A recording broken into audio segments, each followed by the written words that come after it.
le département Tech et Services de Business France en Chine vous invite à découvrir le dynamisme du secteur des industries culturelles et créatives en Chine et les opportunités qui y sont liées pour les entreprises françaises.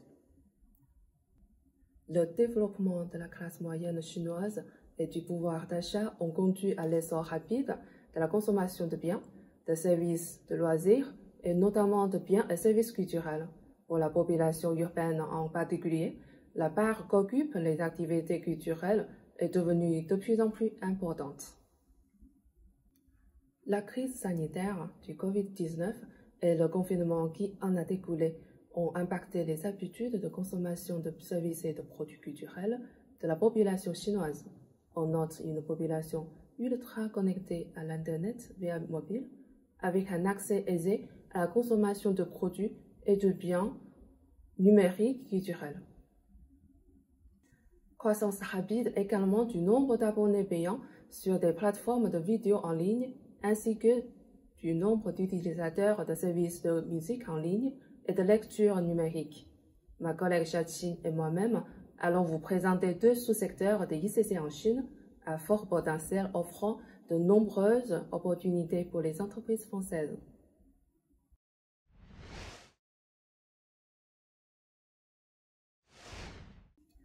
La numérisation des activités culturelles s'est accélérée au cours de ces dernières années. Les visites sous format virtuel de sites culturels et d'expositions gagnent en popularité, s'appuyant sur de nouveaux outils associés à l'univers virtuel, tels que les vidéos à 360 degrés, les hologrammes, les visites immersives et interactives ou encore la réalité virtuelle.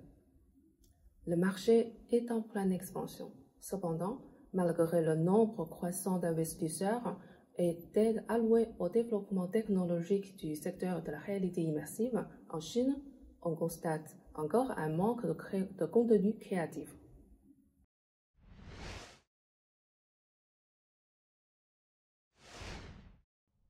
Nous ne pouvons pas parler des secteurs portants en Chine dans les ICC sans parler des jeux vidéo. Avec plus de 660 millions de joueurs, soit près de la moitié de la population chinoise, les opportunités sont bien présentes pour les entreprises françaises. Si l'industrie du gaming chinois se caractérise comme un marché très mobile, multijoueur et un recours aux microtransactions est en effet beaucoup plus diversifié. On constate une forte croissance du jeu indépendant, jeux premium et jeux PC et consoles en particulier depuis ces 2 dernières années. Les Chinoises ne cachent non plus son appétit pour les IP transmédia. Le géant NetEase a sorti 7 nouveaux titres basés sur une IP internationale cette année, et c'est également le cas pour 8 des 20 jeux lancés chez Tencent. Ce segment de niche ne représente que 30% des jeux vidéo chinois, mais en plein essor, sa part de marché devrait bientôt atteindre 60%. La France, riche de sa bibliothèque IP, est une mine d'or massive de tubes classiques et modernes prêts à être adaptés aux jeux vidéo. Enfin, dans une logique inversée, des acteurs chinois projettent leur investissement à l'international. La France est à la 7e place des pays destinataires d'export de jeux chinois.